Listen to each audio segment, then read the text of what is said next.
Erin, green gem of the silver sea. The ghost walks, Professor McHugh murmured softly, biscuitfully, to the dusty windowpane. Mr. Dedalus, staring from the empty fireplace at Ned Lambert's quizzing face, asked of it sourly, Agonizing Christ, wouldn't it give you a heartburn on your arse? Ned Lambert, seated on the table, read on. Or again, note the meanderings of some purling rill as it babbles on its way, fanned by gentlest zephyrs though quarrelling with the stony obstacles, to the tumbling waters of Neptune's blue domain, mid mossy banks, played on by the glorious sunlight or neath the shadows cast o'er its pensive bosom by the overarching leafage of the giants of the forest. How about that, Simon? He asked over the fringe of his newspaper. How's that for high? Changing his drink, Mr. Dedalus said.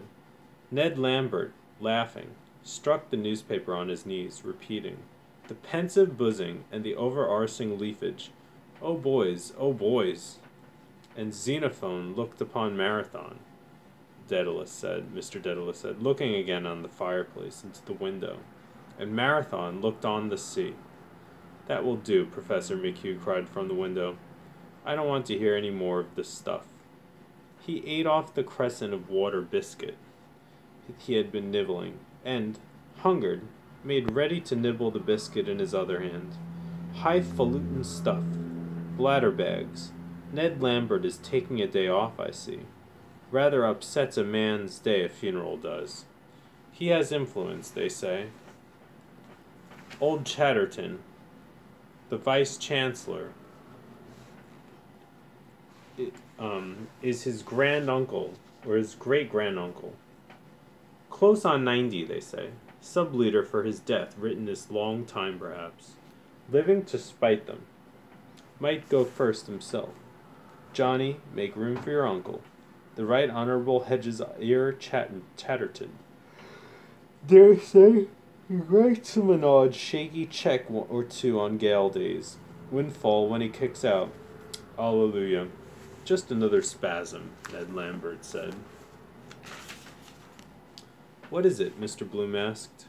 A recently discovered fragment of Cicero's Professor, McHugh answered with pomp of tone. Our lovely land. Short, but to the point. Whose land? Mr. Bloom said simply. Most pertinent question, the professor said between his chews, with an accent on the whose. Dan Dawson's land, Mr. Dedalus said. Is it his speech last night? Mr. Bloom asked. Ned Lambert nodded. But listen to this, he said. The doorknob hit Mr. Bloom in the small of the back as the door was pushed in. Excuse me, J.J. O'Molloy said, entering. Mr. Bloom moved nimbly aside. I beg yours, he said. Good day, Jack. Come in, come in. Good day. How are you, Dedalus? Well, and yourself? J.J. O'Molloy shook his head. Cleverest fellow, sad. Cleverest fellow at the junior bar he used to be. Declined, poor chap. That hectic flush spells finis for a man. Touch and go with him. What's in the wind, I wonder? Money worry. Or again if we but climb the serried mountain peaks. You're looking extra. Is the editor to be seen? J.J. O'Molloy asked, looking towards the inner door. Very much so, Professor McHugh said. To be seen and heard. He's in his sanctum with Lenehan. J.J. O'Molloy strolled to the sloping desk and began to turn back the pink pages of the file. Practice dwindling. A might have been. Losing heart. Gambling. Debts of honor. Reaping the whirlwind. Used to get good retainers from D&T Fitzgerald. Their wigs to show their gray matter. Brains on their sleeve, like the statue in Glasnevin. Believe he does some literary work for the Express with Gabriel Conroy. Well-read fellow. Miles Crawford began on the Independent. Funny the way those newspaper men veer about when they get wind of a new opening. Weathercocks. Hot and cold in the same breath. Wouldn't know which to believe. One story good till you hear the next. Go for one another bald-headed in the papers, and then all blows over. Hail fellow, well met the next moment. Ah, listen to this, for God's sake, Ned Lambert pleaded. Or again, if we but climb the serried mountain peaks. Bombast, the professor broke in testily. Enough of the inflated windbag. Peaks, Ned Lambert went on, towering high on high, to bathe our souls, as it were. Bathe his lips, Mr. Dedalus said. Blessed and eternal God? Yes, is he taking anything for it? As 'twere, in the peerless panorama of Ireland's portfolio, unmatched, despite their well-praised prototypes and other vaunted prize regions for very beauty, a bosky grove, an undulating plain, and luscious pastureland of vernal green, steeped in the transcendent translucent glow of our mild, mysterious Irish twilight. His native Doric. The moon, Professor McHugh said. He forgot Hamlet. That mantles the vista far and wide, and wait till the glowing orb of the moon shines forth to irradiate her silver effulgence. Oh, Mr. Dedalus cried, giving vent to a hopeless groan. Shite and onions. That'll do, Ned. Life is too short. He took off his silk hat and, blowing out impatiently his bushy mustache, Welsh combed his hair with raking fingers. Ned Lambert tossed the newspaper aside, chuckling with delight. An instant after a hoarse bark of laughter burst over Professor McHugh's unshaven, black-spectacled face. "Duffy Daw!" he cried. What Weatherup said. All very fine to jeer at now in cold print, but it goes down like hot cake, that stuff. He was in the bakery line, too, wasn't he? Why, they call him Duffy Daw. Feathered his nest well, anyhow. Daughter engaged to that chap in the Inland Revenue Office with the motor. Hooked that nicely. Entertainment's open house. Big blowout. Weatherup always said that. Get a grip of them by the stomach. The inner door was opened violently, and a scarlet-beaked face, crested by a comb of feathery hair, thrust itself in. The bold blue eyes stared about them, and the harsh voice asked, "What is it?" "And here comes the sham squire himself," Professor McHugh said grandly. "Get o' that, you bloody old pedagogue," the editor said in recognition. "Come, Ned," Mr. Dedalus said, putting on his hat. "I must get a drink after that." "Drink!" the editor cried. "No drink served before Mass." "Quite right, too," Mr. Dedalus said, going out. "Come on, Ned." Ned Lambert sidled down from the table. The editor's blue eyes roved towards Mr. Bloom's face, shadowed by a smile. "Will you join us, Miles?" Ned Lambert asked. Memorable battles recalled. "North Cork militia," the editor cried, striding to the mantelpiece. "We won every time. North Cork and Spanish officers." "Where was that, Miles?" Ned Lambert asked, with a reflective glance at his toe-caps. "In Ohio," the editor shouted. "So it was, begged," Ned Lambert agreed. Passing out, he whispered to J.J. O'Malloy, "Incipient jigs. Sad case." "Ohio," the editor crowed in high treble from his uplifted scarlet face. "My Ohio." "A perfect critic," the professor said. "Long, short, and long." "Oh, harp Aeolian." He took a reel of dental floss from his waistcoat pocket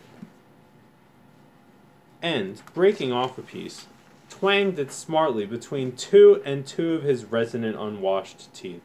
Bing bang, bang bang. Mr. Bloom, seeing the coast clear, made for the inner door.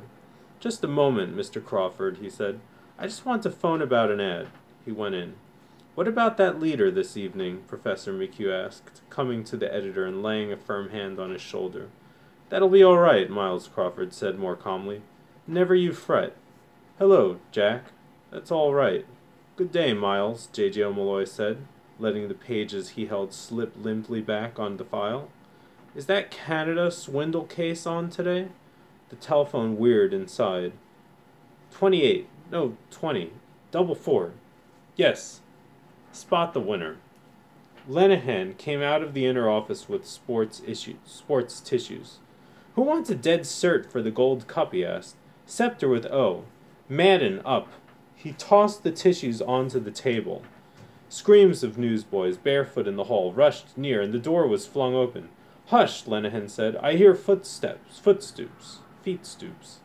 Professor McHugh strode across the room and, seizing the cringing urchin by the collar as the others scampered out of the hall and down the steps. The tissues rustled up in the draught, floated softly in the air blue scrawls, and under the table came to earth.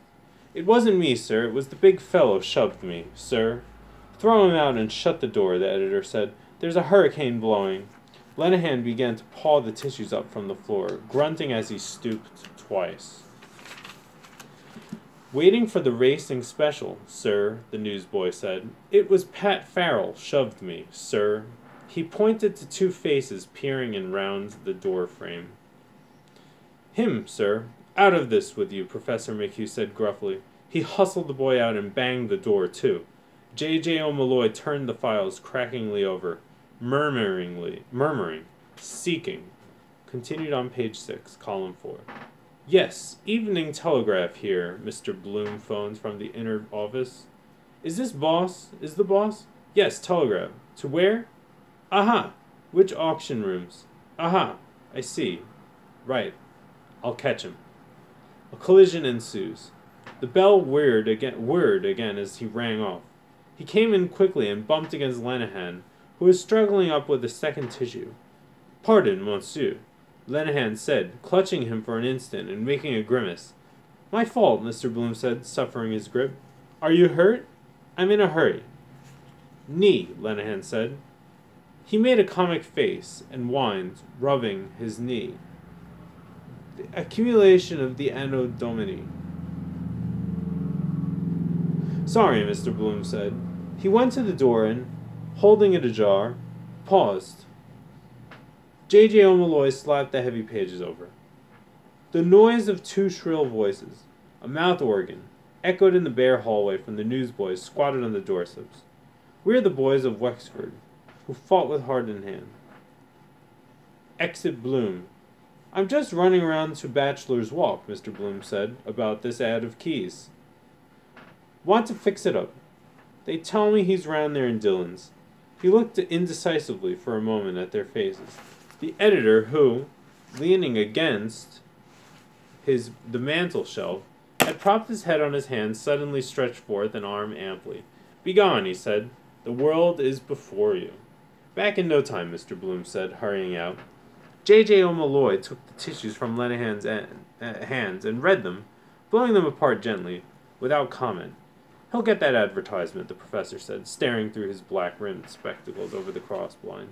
"Look at the young scamps after him." "Show! Where?" Lenehan cried, running to the window. "A street cortege."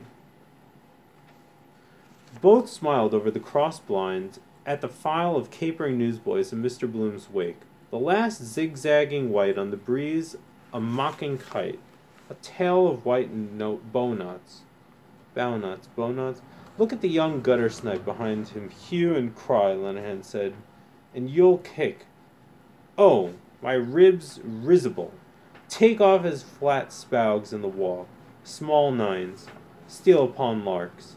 He began to mazurka, in swift caricature across the floor and sliding feet past to the fireplace to J.J. O'Malloy, who placed the tissues in his receiving hands. "What's that?" Miles Crawford said with a start. "Where are the other two gone?" "Who?" the professor said, turning. "They're gone round to the Oval for a drink. Paddy Hooper is there with Jack Hall. Came over last night."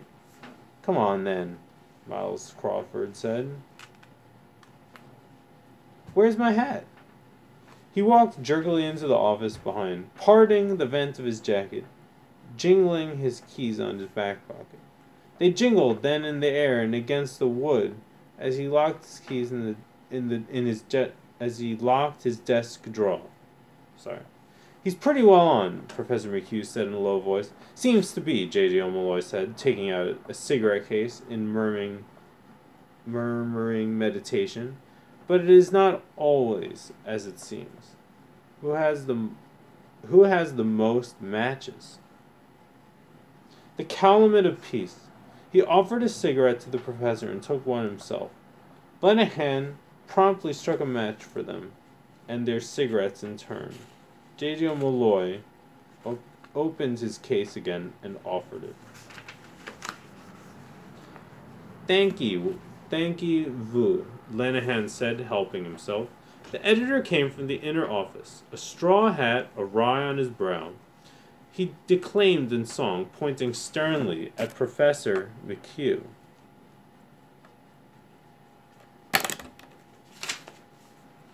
"'Twas rank and fame that tempted thee, 'twas empire charmed thy heart." The professor grinned, locking his long lips. You bloody old Roman Empire," Miles Crawford said. He took a cigarette from the open case. Lenehan, lighting it for him with quick grace, said, "Silence for my brand new riddle." "Imperium Romanum," J.J. O'Malloy said gently. "It sounds nobler than British or Brixton. The word reminds one somehow of fat in the fire." Miles Crawford blew his first puff violently towards the ceiling. "That's it," he said. "We are the fat. You and I are the fat in the fire. We haven't got the chance of a snowball in hell. The grandeur that was Rome." "Wait a moment, Professor," McHugh said, raising two quiet claws. "We mustn't be led away by words, by sounds of words. We think of Rome. Imperial, imperious, imperative." He extended elocutionary arms from frayed, stained shirt cuffs, pausing. "What was their civilization? Vast, I allow, but vile. Vast, but vile. The cloacae, sewers, the Jews in the wilderness and on the mountain tops said, 'It is meet to be here. Let us build an altar to Jehovah.' The Roman, like the Englishman who followed in his footsteps, brought to every new shore on which he set his foot. On our shore he never set it. Only his cloacal obsession. He gazed about him in his toga, and he said, 'It is meet to be here. Let us construct a water closet.' Which they accordingly did do," Lenehan said. "Our old ancient ancestors, as we read in the first chapter of Guinness's, were partial to the running stream." "They were nature's gentlemen," J.J. O'Malloy murmured. "But we have also Roman law." "And Pontius Pilate is its prophet," Professor McHugh responded.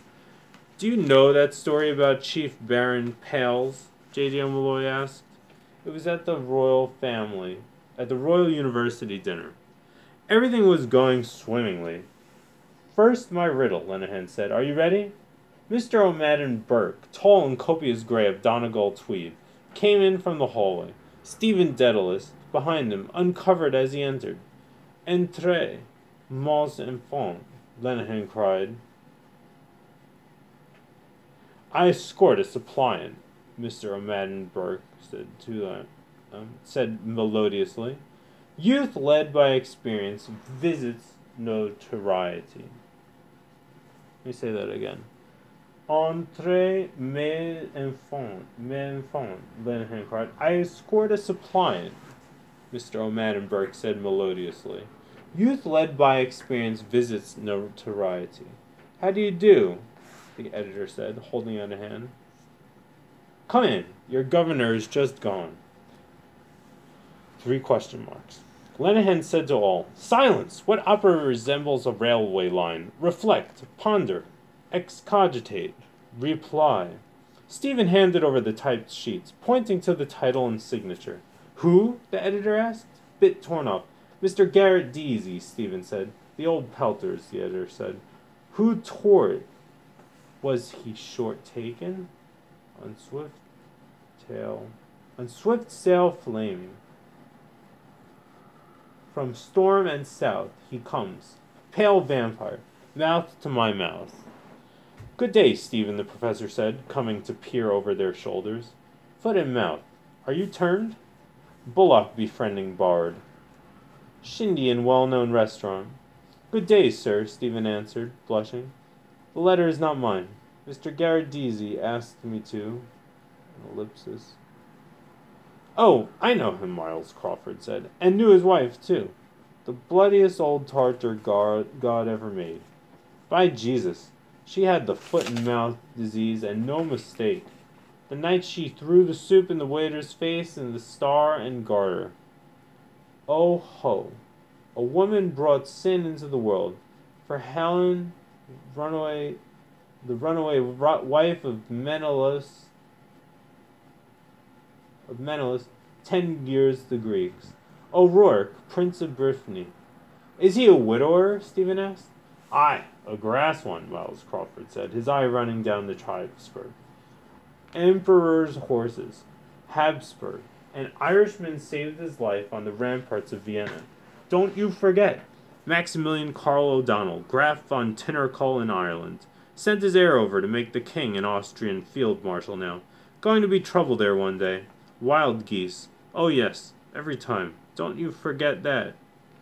The moot point is, did he forget it? J.J. O'Molloy said quietly, turning a horseshoe paperweight.